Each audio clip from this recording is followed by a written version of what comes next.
Here we go. Okay. Good morning. Hi, Drew. You go again. How are you? Good. Yeah, that's Friday. Yes, it is. Okay, so herbivore, carnivore, and omnivore. Yes. Can I say which was the Yeah, I'll shut the door. Kids are coming in. So yeah, herbivore, carnivore, omnivore. Um, Positives, negatives. Yeah, no, I think it was a very good lesson. So we were looking at three different standards: 7, 8, and 9. Yeah. Sorry, 6, Six. 7, and 8. Yes. But I tried to pick something for each standard because obviously I can't comment on everything. It was hard. 3 standards, it's a lot of standards, although they overlap sometimes. So I liked the beginning. I thought that was meeting standard 8 when you did the questioning at the very beginning. So you help the students to um, understand the content areas and to articulate ideas.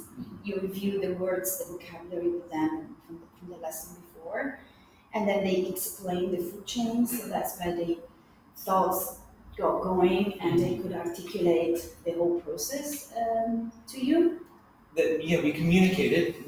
Maybe they couldn't say exactly what they wanted to say, but as an ESL teacher, you have to understand what a student is saying. So I think it was good. Yeah, they're trying. I didn't say this, but obviously they were engaged throughout the lesson. They enjoyed the lesson. They're nice. They're good students as well. So they want to do well. So they try their best to explain that. And you guided them through your questioning. So I did say you were probing the students for understanding. So that was one of the standard. That's a thing that I always do as well with the instructional strategy. I always elicit as much as I can. And I made a note on the video. So they were having the science lesson, the directly next lesson with Miss Catherine. So they actually, it wasn't reteaching, it was all new material for them. Okay. So I noticed that because I don't know their schedule. Okay. I think our communication is to reteach and reiterate, but science was after lunch and I was lesson 3 right before lunch. Just before lunch. So it actually kind of worked out where they went in and they could understand maybe a bit more than they had more background information. Exactly. That was good. They were prepared. And then I like the fact that you put up the visuals, so that helped with the teaching strategies. It wasn't just them trying to work out things and you elicited from them, but they had the visuals as well to help. So that was good. That was something that you had mentioned previously, so I would try to focus on, and also in my cohort, people had even mentioned put up visuals. So I took the feedback. It's a guarantee that you get feedback from them, of course, and having such a small class, it's easy to see who understands, who doesn't understand. Exactly. But with the visual, it's an extra confirmation that they get it, that image will stick in their head and they'll associate it to a concept or a term. And then standard 7 talks about the logical sequence from easier to harder, taking them through various steps. So at that point, they had to guess what category the animals belonged to. So they were making their own decisions.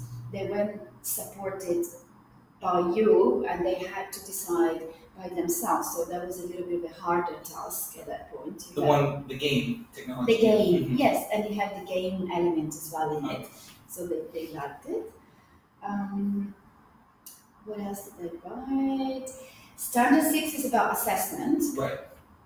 So I like the fact that one of the students self-corrected themselves. So that was like... When was that?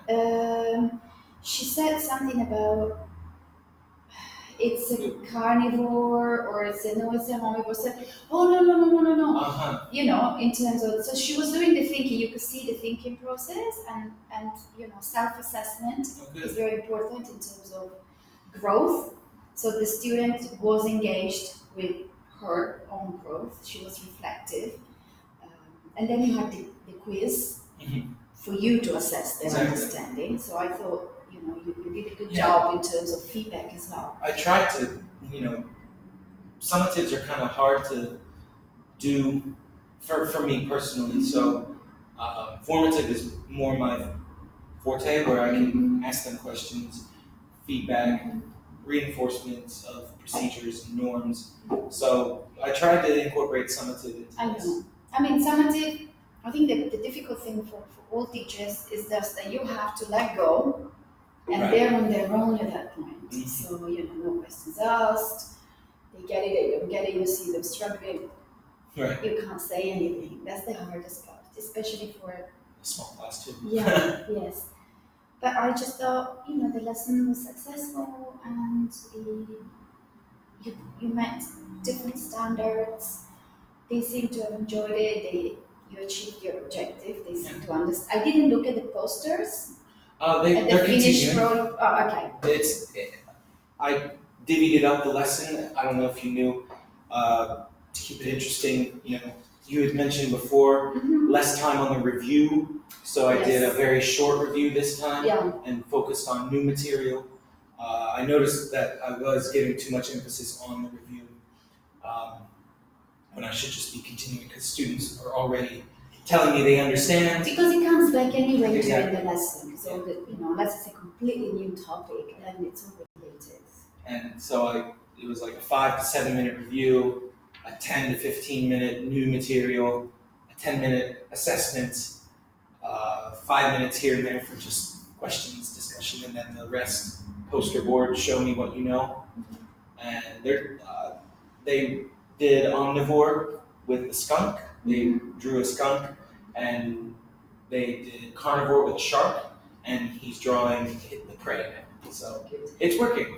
How, in your lessons, how much emphasis you put on the science content, and how much with that class, and how Right. much do you do language? And So because I was thinking maybe you could then do, or maybe you've already thought about it, or it's the unit is finished, and I don't know, but you could then do a lesson where you're using that vocabulary, but it's more of a language focused lesson. Maybe you pick up is eaten, like Right. passive or active, although it's a difficult concept, but Totally. to have Cross-correlation. a language focus. That's a good idea. I didn't dive into it as much because Catherine and I, the year 6 teacher, just for you, she and I decided that it was more appropriate to focus on vocabulary, and so that they can see and chunk the material when they're reading the questions to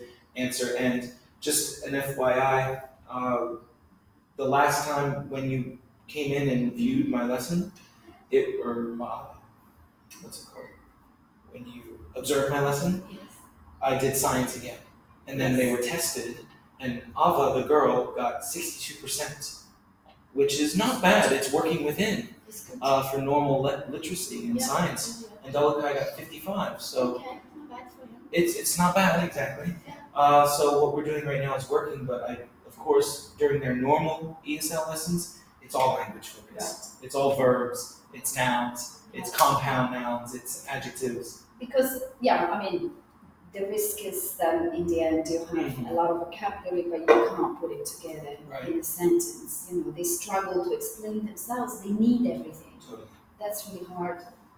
But it's good that you're doing this with Catherine, because you prepare them. They go in more confident as well. Otherwise, they could be oblivious to everything that goes on in the classroom. So I thought I did a good job, and my only suggestion was that maybe use that topic with a grammar focus, so that there's continuity, and they know already the meaning of the sentences. Passive is a good idea, because with the prey and what was eaten by the zebra or what was eaten by the shark, something like that. So maybe just an idea. Absolutely. Because they're in year 6 anyways. And they need passive. It's a difficult concept. It is a difficult. But you taught the prey and the predator, Yeah. so that the predator, the active and the passive that is being, it's easier to understand than just the grammar itself, which I love, but As do I. Do not. Yeah. Okay, well, Great. that's it. Thanks, Sarah. Yes, have a good weekend. Yay. Friday. Friday.